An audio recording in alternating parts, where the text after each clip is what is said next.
పదవుల కోసం పనిచేయను, ఇచ్చిన మాట కోసం ఎంతవరకు అయినా వెళతా. ప్రముఖ వ్యాపారవేత్త గుండ్రెడ్డి శివ. బాపట్ల బాస్ కోన రఘుపతి అని వ్యాపారవేత్త గుండ్రెడ్డి శివ పేర్కొన్నారు. గురువారం రాత్రి వైసీపీ ప్రచార కార్యక్రమంలో భాగంగా పట్టణంలోని కాకుమానువారిపాలెం, సంజయ్ గాంధీ కాలనీ ప్రాంతాలలో వైసీపీ అభ్యర్థి కోన రఘుపతి తరపున ప్రచారం చేసేందుకు విచ్చేసిన ప్రముఖ సినీ నిర్మాత, డైరెక్టర్, రచయిత కోన వెంకట్ను వైసీపీ సీనియర్ నాయకులు గుండ్రెడ్డి శివ నేతృత్వంలో వేలాది మంది మహిళలు ఘన స్వాగతం పలికారు. ఈ సందర్భంగా ఈ ప్రాంతంలోని వైసీపీ నాయకులతో కలిసి శివ ప్రచార కార్యక్రమంను విజయవంతం చేశారు. అలాగే ఇంటింటికి ప్రచారంలో భాగంగా కోన వెంకట్ ప్రతి మహిళను బాబాయ్ గుర్తు ఫ్యాన్కు ఓటు వేసి ఘన విజయాన్ని అందించాలని కోరారు. అలాగే పార్టీ శ్రేణులు, అభిమానులు అందరూ కూడా శివ ఏ మాట చెబితే ఆ మాటకు కట్టుబడి పనిచేస్తామన్నారు.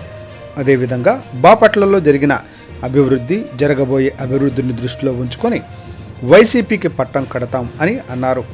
ఈ సందర్భంగా శివ మాట్లాడుతూ బాపట్ల నియోజకవర్గంలో కోన రఘుపతి ముచ్చటగా మూడోసారి విజయాన్ని సాధించేంత వరకు కష్టపడతాం అని మాజీ సర్పంచి సంఘాల అధ్యక్షులు గుండ్రెడ్డి శివ పేర్కొన్నారు. గతంలో కోన పట్టణంలో మెజారిటీ రాకపోయినా నేడు అన్ని వార్డులలో కూడా విజయం లక్ష్యంతో ముందుకు సాగుతామన్నారు. 34వ వార్డులో వైసీపీ అభ్యర్థికి మద్దతు కోరుతూ ప్రచారాన్ని ముమ్మరం చేస్తామన్నారు. అలాగే వైసీపీ పార్టీ తరపున పదవుల కోసం పోరాటం చేయాల్సిన అవసరం నాకు లేదని శివ తెలిపారు. రాష్ట్రంలో ముఖ్యమంత్రి వైఎస్ జగన్మోహన్ రెడ్డిని రెండవసారి ముఖ్యమంత్రిగా చేసి తీరుతామన్నారు.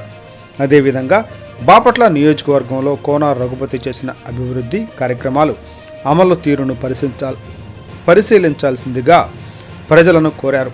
అనంతరం ప్రాంత ప్రజలు ప్రచారానికి విచ్చేసిన ప్రముఖ సినీ నిర్మాత కోన వెంకట్ను దుశ్శాలువతోనూ పూలమాలతోనూ సత్కరించారు.